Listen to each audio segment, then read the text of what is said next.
Hello प्यारे बच्चों, कैसे हैं आप लोग? आशा है अच्छे होंगे, स्वस्थ होंगे और अपनी परीक्षा की तैयारी में मस्ती से लगे होंगे। तो आज हम लोग पढ़ेंगे जो हमारा सेकेंड भूगोल है क्लास 12th का, भारत, लोग और व्यवस्था। इसके अध्याय नंबर 6 है, जिनका नाम है जल संसाधन। चैप्टर बहुत ही छोटा है, एक शॉर्ट ट्रिक में सारा अध्याय समझ में आ जाएगी। तो बस वीडियो को ध्यान से देखिए। ज्यादा नहीं, आपसे हम 25 से 30 मिनट लेंगे और सारे अध्याय को हम लोग क्लियर कर लेंगे। तो क्वेश्चन में हम लोग पढ़ेंगे, यानी कहने का अर्थ इस अध्याय में पढ़ेंगे क्या क्या समझिएगा। सबसे पहले हम लोग पाठ परिचय पढ़ते हैं, यानी इस अध्याय में मूल रूप से हम लोग क्या क्या पढ़ेंगे सुनना। इस अध्याय में मूल रूप से जल संसाधन क्या है इसके बारे में पढ़ेंगे।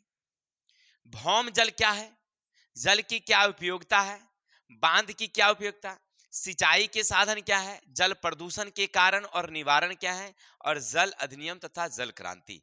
यानी कहने का अर्थ है कि जल के बारे में ही हमें पढ़ना है। सबसे पहले जल संसाधन क्या है, फिर पढ़ेंगे भौम जल क्या है, फिर पढ़ेंगे हम लोग बांध की क्या उपयोगिता है, फिर सिंचाई के क्या साधन है, जल प्रदूषण के क्या कारण और जल प्रदूषण के क्या निवारण है, जल क्रांति अधिनियम क्या है। इसके अलावे हमें पढ़ना है नीरू पीरू प्रोजेक्ट क्या है, इत्यादि इत्यादि के बारे में हम लोग पढ़ेंगे इस अध्याय में। मैंने ज्यादा इसमें है नहीं। तो सबसे पहले हमें पढ़ना क्या है कि जल यानी वाटर, जल क्या है। अगर आपसे कोई पूछे कि भाई जल क्या है तो क्या बताएंगे हम लोग। तो जल एक प्रकार के रासायनिक पदार्थ है।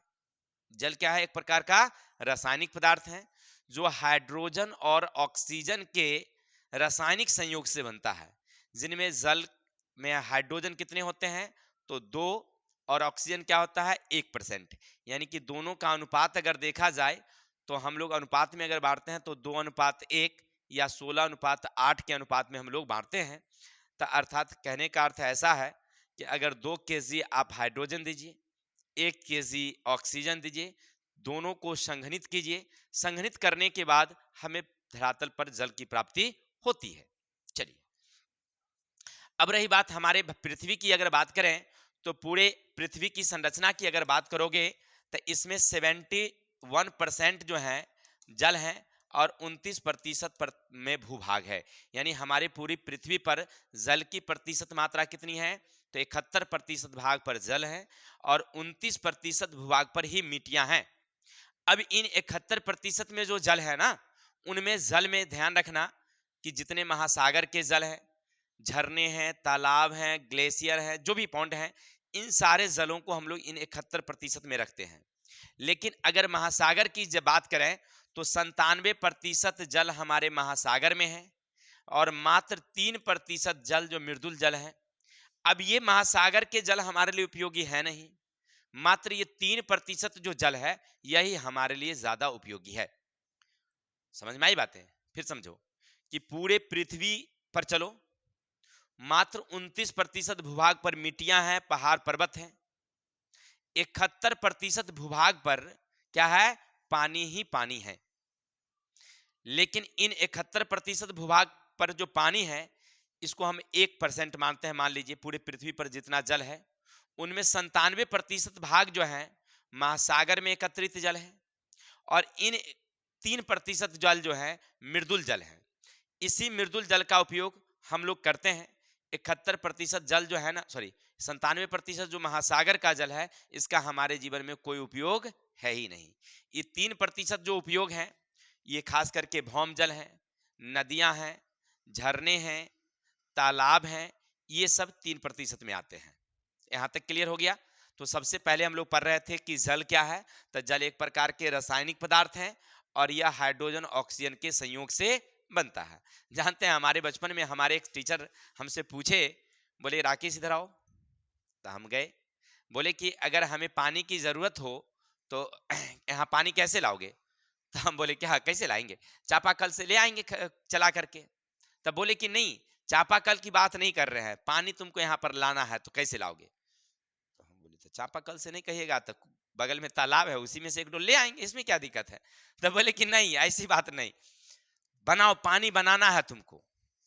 तो हम सोचने लगे भाई अब कैसे इनको जवाब दें। तो हम कहे कि ऐसा करते हैं सर जी कि बर्फ ले आएंगे, बर्फ को पिघला देंगे तो हो जाएगा पानी। तो बोले नहीं रे, पानी बनाना तुमको कह रहे हैं तो तू पिघलाने की बात कर रहा है। कंफ्यूजन हो गया, हमको तो मालूम था नहीं। हम बोले सर आप बताइए तो कैसे लाइएगा, चापाकल से लाइएगा नहीं, कुआं से लाइएगा नहीं, नदी से नहीं लाना है, पानी बनाना है तो कैसे बनाएंगे? तो कहे नहीं, देखो देखो हाइड्रोजन ले लेंगे, ऑक्सीजन ले लेंगे और उसको संघनित कर देंगे तो हो जाएगा। तो हम बोले कि तो हाइड्रोजन ऑक्सीजन तो लेबे तो करेंगे ना। कल के अरे तो कुछ ला के हम बनाए ना, पानी नहीं लाए थे। अगली हाँ तब बर्फो तो हम लाए थे, तो हमको डांट के भगा दिए, बोले, "भाग बेहुदा जाओ तुम, ऐसे बनाना कैसे बनाना।" तो हाइड्रोजन और कहानी सुनाने का मतलब था तुम्हारे दिमाग में फिट करना कि जल किससे बनी है, हाइड्रोजन और ऑक्सीजन से। ठीक है, चलिए आगे।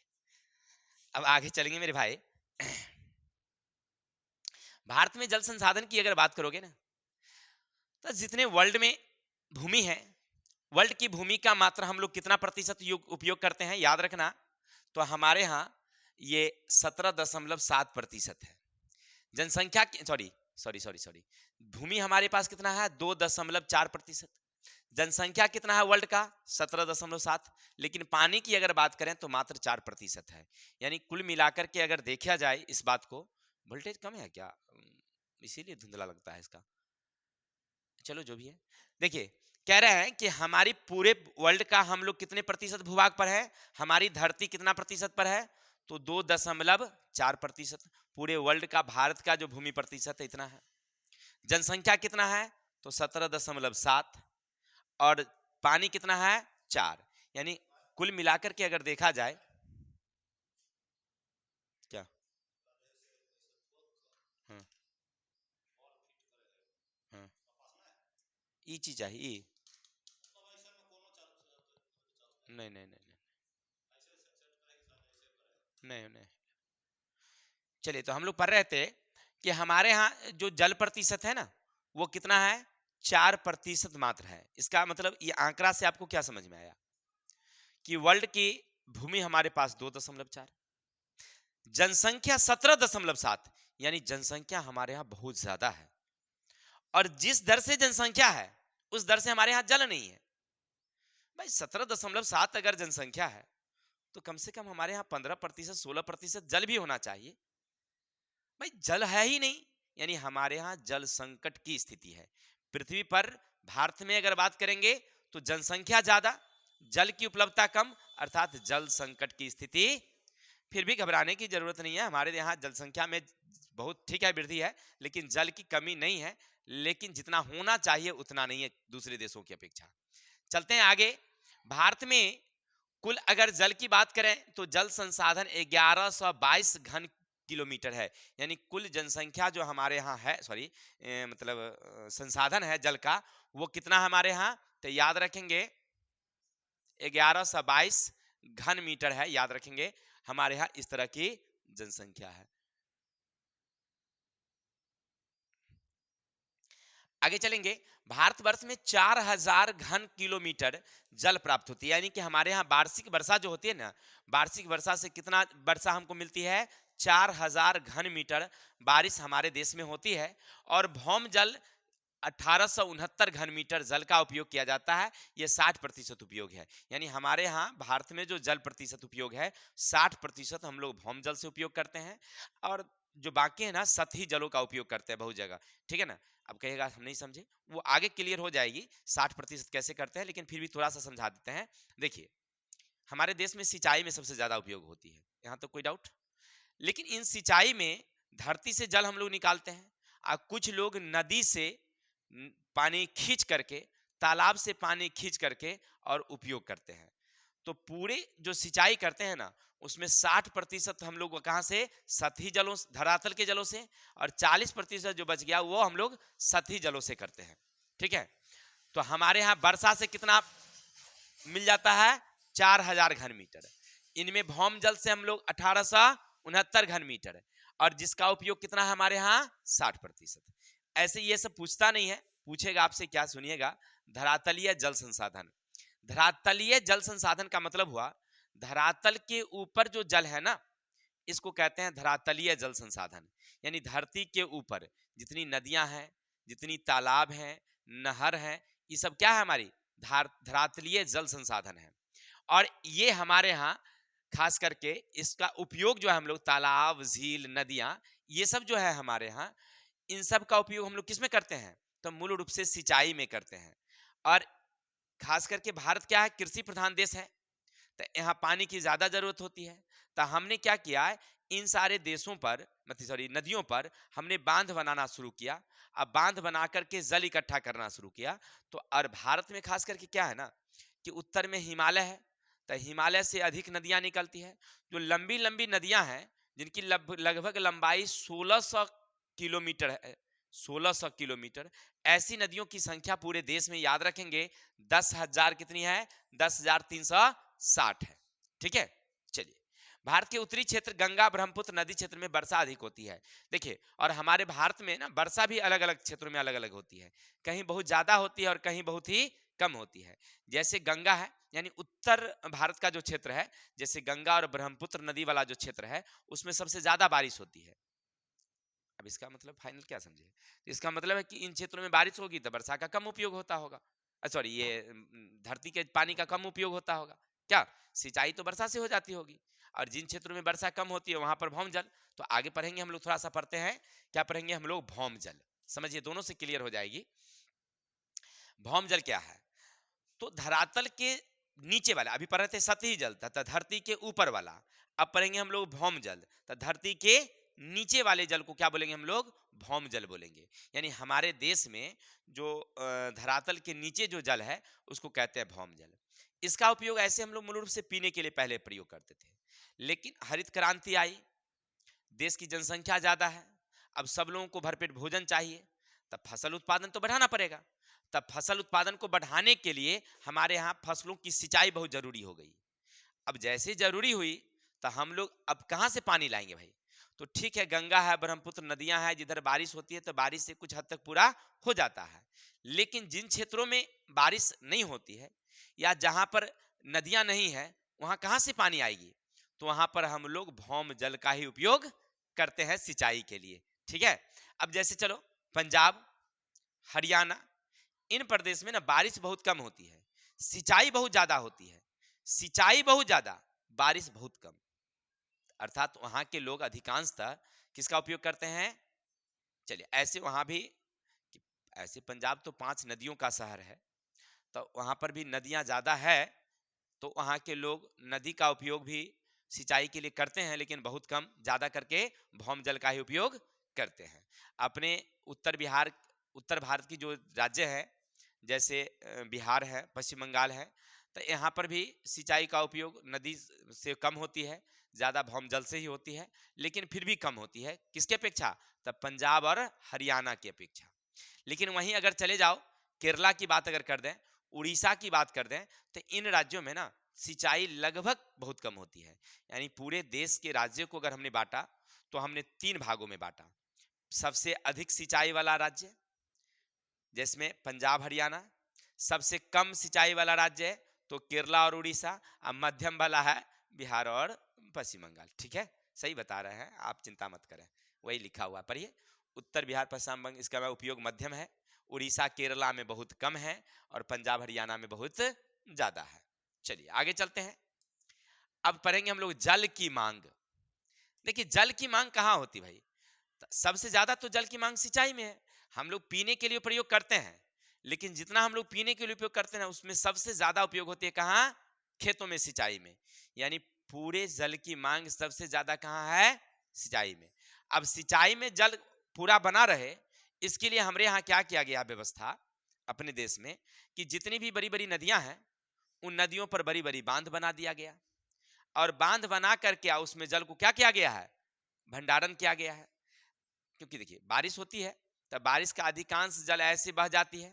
अब नदी में ठीक है गई है, लेकिन नदी में बांध ज्यादा नहीं है, गहरा नहीं है, तो सब पानी या तो समुद्र में गिर गई या बाढ़ आ गया, उस क्षेत्र में बह गया और खत्म हो गया। अब सिंचाई लायक तो रहा नहीं, एक बार इतना पानी आ गया कि बर्बादे हो गया पूरा फसल।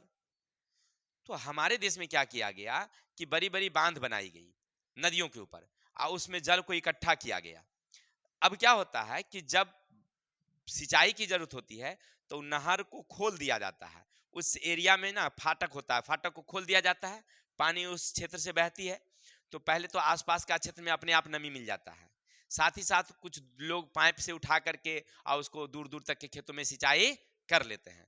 तो सिंचाई के साधन के लिए हमारे यहाँ बहुत सारी नहर योजनाएं, नदी घाटी योजनाएं बनाई गई है, जिनमें आपने इंदिरा गांधी नहर योजना आपने पढ़ा होगा, राजस्थान में बनाई गई है। सतलुज नदी से, सॉरी, सिंधु नदी से निकाल करके इसको बनाया गया है। ठीक उसी तरह से हमारे बिहार में है, जैसे कोसी नदी घाटी परियोजना, सोन नदी घाटी परियोजना। चले जाएंगे पश्चिम बंगाल में तो दामोदर नदी घाटी परियोजना। इस तरह से लगभग पूरे भारत में नदी घाटी परियोजना, नहर परियोजना द्वारा पानी के इकट्ठा को करके सिंचाई में इसका उपयोग किया जा रहा है। यहां तक कोई दिक्कत? चलिए, तो हम लोग अभी तक पढ़ रहे थे, पहला पढ़ा हमने जल क्या है, फिर हमने पढ़ा कि सतही जल, फिर पढ़ा हमने भौम जल, फिर जल की मांग। 4 बातें हमने पढ़ा। अब आगे पढ़ेंगे, थोड़ा सा सुनिएगा। जल प्रदूषण के कारण, देखिए सबसे पहले हमको क्या पढ़ना है, जल प्रदूषण के कारण। तो अब ये बात चैप्टर में ज्यादा नहीं है, एकदम छोटा सी बातें हैं कि भाई जल प्रदूषण के क्या कारण हो सकते हैं। तो सबसे मेन कारण हमारे यहाँ क्या है समझना, कि भारत की ना आबादी बहुत, सॉरी, भारत में ना जितने शहर हैं, ये सब शहर कहाँ स्थापित हैं, तो नदी के किनारे। और भारत में नदियों को ना क्या माना गया है, पवित्र माना गया है। अब पवित्र मानने के कारण हम लोग मरे हुए जीव जंतुओं को उसमें प्रवाहित कर देते हैं। जो अवशेष घर का कचरा कुचरा निकलता है, समझते हैं कि जैसे पूजा पाठ करते हैं, जो फूल पत्ती होती है सब गंगा माई को बहा देते हैं, तब प्रदूषित होगा कि नहीं होगा। तो नदी प्रदूषण का सबसे मेन कारण यहाँ की क्या है, पवित्र मानना। एक आंकड़ा मोबाइल में दिया था मेरे भाई, एक जगह एक फोटो था, जिस देश में नदी को नदी माना जाता है, पानी बिल्कुल साफ था नदी का, और जिस देश में नदी को भगवान माना जाता है, पूरा कचरा भरल था। देख लीजिए, जहां भगवान है वहां कचरा भरल है, और जहां नदी को नदी मानते हैं वहां साफ है। ये हमारे देश की विडंबना है कि लोग इतनी ज्ञानवान होने के बाद भी आज भी नदी के किनारे लाश जलाते हैं और उसको कचरा से, ठीक है ना। यहाँ तक लोगों की मान्यताएं हैं, कपड़ा पहन के जाएंगे ना तो वो अंडर की कपड़ा जो है ना वो खोल के वहीं छोड़ देते हैं, कहते हैं इसको ले जाएंगे तो पाप होगा, और उसको वहीं छोड़ दिए। अब बताइए, आप छोड़ के चले आए हैं, आपके शरीर का कपड़ा है, हम कैसे उसका उपयोग कर सकते हैं। और वहां पर वो रखा रह गया, वो धीरे धीरे क्या हो गया, वो प्रदूषित हो रहा है नदियां। ये लोगों की धारणाएं, नदी में ही छोड़ देता है भाई, कमाल का भाई। कपड़ा आप पहन के गए और वो खोल करके गंगा जी में बहा दिए, गंगा जी तो शुद्ध हो गया ना, आप तो पवित्र हो गए, बहुत अच्छा, क्या है। चलिए छोड़िए, हमारी देश की विडंबना है। तो हम लोग पढ़ रहे थे कि हमारे देश में नदी प्रदूषण का पहला कारण क्या था, पवित्रता।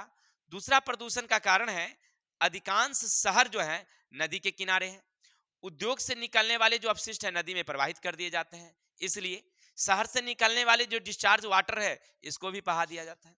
हमें वो सबको नहीं पढ़ना था, पढ़ना था निवारण की बात। चलिए निवारण बता देते हैं। तो हमारे देश में ना देखिए, कितनों लोग कोशिश कर दे, लोग की जो मेंटलिटी है ना वो बदलने वाली नहीं है। सरकार जब तक कदम ना उठावे तब तक ये प्रदूषण खत्म नहीं होगा। अब कहिएगा कैसे सर? ऐसा नहीं कि हमारे बिहार के लोग ज्यादा बुर्बक हैं, दिल्ली के लोग ज्यादा होशियार हैं, उत्तर प्रदेश के लोग ज्यादा होशियार हैं, सबके वही हैं। लेकिन आप चले जाइए बनारस, आप चले जाइए हरिद्वार, बद्रीनाथ, वहां जितनी भी गंगाएं बहती है, नदियां बहती है, सब आपको शुद्ध पवित्र मिलेगी। एक भी कचरा आपको, एक कपड़ा, एक फूल की पत्तियां नहीं मिलेगी। इसकी वजह क्या है कि वहां सरकार इतनी कंसस, इतनी ध्यान दे रही है कि अगर आप स्नान करते हैं तो फूल पत्तियां जो भी पूजा करना है, नदी से दूर एक स्थल बनी है वहां करिए, और कचरा को उठा के कचरे की दानी में रख दीजिए। पूजा भी हो गई, कचरा की सफाई भी हो गई। लेकिन हमारे यहाँ ऐसा प्रबंध नहीं है। यानी कहने का मतलब है कि तभी साफ होगा हमारी नदियां जब हमारी सरकार योजना चलाएगी तब। ठीक है, नदियां तब साफ होगी जब सरकार की योजना होगी। सरकार योजना बनाती है, जैसे नदी को साफ करने का एक योजना था जिनका नाम था केंद्रीय प्रदूषण नियंत्रण बोर्ड। राज्य में राज्य प्रदूषण नियंत्रण बोर्ड बनाया गया था, किसके लिए? नदियों को साफ रखने के लिए। भले कार्यान्वित अच्छी तरह से नहीं हुई है, लेकिन हमारे यहाँ गंगा कार्यान्वयन योजना आपने पढ़ा होगा। जब हमारे तत्कालीन प्रधानमंत्री नरेंद्र मोदी जी जब सत्ता में आए थे 2014 में, तो उन्होंने गंगा सफाई योजना के लिए गंगा कार्यान्वित योजना लगाए थे ताकि गंगा साफ रहे। पूरी अगर केंद्रीय बात की करें तो सबसे ज्यादा प्रदूषित नदी अगर कोई है तो वो है, याद रखेंगे, यमुना नदी। सबसे ज्यादा इसमें एक आंकड़ा होगा, कहीं पर लिखा होगा, हमने लिखा भी था, याद रखेंगे। यमुना नदी जो है ना सबसे प्रदूषित, हाँ, यमुना नदी, उसके बाद गंगा नदी है। यानी एक केंद्रीय जो प्रदूषण नियंत्रण बोर्ड है, उन्होंने देखा कि पूरे भारतवर्ष में सबसे ज्यादा अगर कोई प्रदूषित नदी है तो गंगा, यहाँ सॉरी यमुना। यहां से एक ऑब्जेक्टिव क्वेश्चन तुम्हें मिलेगा, पूछेगा सबसे प्रदूषित नदी कौन है भाई, यमुना नदी है। इसके बाद कौन है, गंगा है। ठीक है, ऐसे और सारी नदियां हैं, ऐसा नहीं कि यही दो है, लेकिन सबसे ज्यादा की बात करेंगे। अब मीडियम वाला को कौन पूछता है भाई, चलिए आगे चलते हैं। अब है जल संभरण प्रबंधन क्या है, थोड़ा सा बच गया है, थोड़ा सा देख लेते हैं फटाफट हम लोग। जल संभरण प्रबंधन है, हरियाली है, या अन्य प्रकार की जो योजनाएं बनाई गई है, इसलिए बनाया गया है ताकि यहाँ पर जल का प्रबंधन हो। यानी जितने भी बारिश का जल हो वो इकट्ठा रहे, सब लोगों को भर मतलब शुद्ध जल मिले पीने के लिए, ये योजना के तहत बनाया गया है और उसका नाम रखा गया है जल संभर प्रबंधन। इसका मुख्य उद्देश्य था जल को रोकना। यानी जल जो हम लोग नदी वाला आता है, बारिश वाला आता है, बहकर निकल गया, तो जल जब नदी में ठहरेगा नहीं तो भौम जल कहां से आएगा, समझ लेना। भौम जल कहां से आती है कि बारिश वाला जल गया नदी में, नदी में पानी रहेगा, वो धीरे धीरे धीरे धीरे धरातल सोखती रहती है, तो धरती में ना जल इकट्ठा होते चला जाता है धरती के नीचे। अगर नदी में जल है ही नहीं तो उस क्षेत्र में पानियां कहां से आएगी भाई धरती में, तो जल संकट की स्थिति होगी। तो इसी बात को रोकने के लिए हमारे देश में एक योजना चलाई गई थी जिनका नाम रखा गया जल संभरण प्रबंधन। क्या किया गया, भौम जल को बनाए रखने के लिए क्या बनाया गया, तो कौन काम के लिए, तब वर्षा जल को इकट्ठा करने के लिए। कहां करेंगे, घर में नहीं, नदियों में बांध बनाकर, जगह जगह तालाब बनाकर। कोई डाउट, आगे चलते हैं। दूसरा हमारी हरियाली परियोजना, ये इसीलिए बनाई गई थी, आपने पढ़ा होगा कि जोन क्षेत्र में ना पेड़ पौधे ज्यादा होते हैं, वर्षा वहां ज्यादा होती है। अच्छा ये बात है, तो सरकार सोचा कि अगर पेड़ पौधा लगाया जाएगा तब वर्षा ज्यादा होगी, वर्षा होगी तो भौम जल पूरेगा नहीं, तो इसीलिए हमारे यहाँ हरियाली योजना लगाई गई है ना। जैसे हमारे तत्कालीन मुख्यमंत्री जी हैं नीतीश बाबू, उन्होंने लगाया है कौन, हरियाली जल योजना, हरियाली जल योजना ना है, हाँ हरियाली जल योजना है। वो जल और हरियाली दोनों को बढ़ा रहे हैं, यानी कि पानी की कमी ना हो इसलिए पेड़ पौधे लगाया जाए। ठीक उसी तरह से हमारे किताब में बताया गया हरियाली योजना क्या भाई, तो बारिश अच्छी से हो, जल बना रहे, इसलिए कौन योजना लगाई गई है, हरियाली योजना। कि जिस क्षेत्र में पेड़ पौधे ज्यादा रहेंगे, बारिश ज्यादा होगी, तो वहां पर पानी की कमी नहीं होगी। ठीक उसी तरह से एक है, याद रखेंगे, नीरू मीरू योजना। ये आंध्र प्रदेश में जल के भंडारण के लिए योजना बनाई गई थी, आंध्र प्रदेश में। कहा, आंध्र, जैसे हमारे बिहार में एक अलग योजना होगी, लेकिन आंध्र प्रदेश में इसी जल को योजनाबद्ध तरीके से रखा गया है, उसका नाम रखा गया है नीरू मीरू योजना। उसी तरह से राजस्थान में चले जाएंगे तो वहां पर कुंड या टाका नाम से जाना गया है। इसी काम को किस नाम से जाना गया है, कुंड या टाका। राजस्थान में पानी को इकट्ठा करने की योजना है, उसको कहते हैं कुंड या टाका। आंध्र प्रदेश में इसी का नाम रखा गया नीरू मीरू। ठीक है, अलग अलग क्षेत्र में अलग अलग नाम हैं। चलिए आगे चलेंगे। अब है जल क्रांति अभियान। जल क्रांति अभियान क्या है समझना, 2015 से 2016 यानी हमारे तत्कालीन प्रधानमंत्री नरेंद्र बाबा जो है, उन्होंने हर लोगों को शुद्ध जल उपलब्ध हो, सब लोग जल पिए, अच्छा अच्छा पानी, शुद्ध वाला पानी, इसके लिए हमारे देश में एक अभियान चलाया गया जिसका नाम रखा गया जल क्रांति अभियान।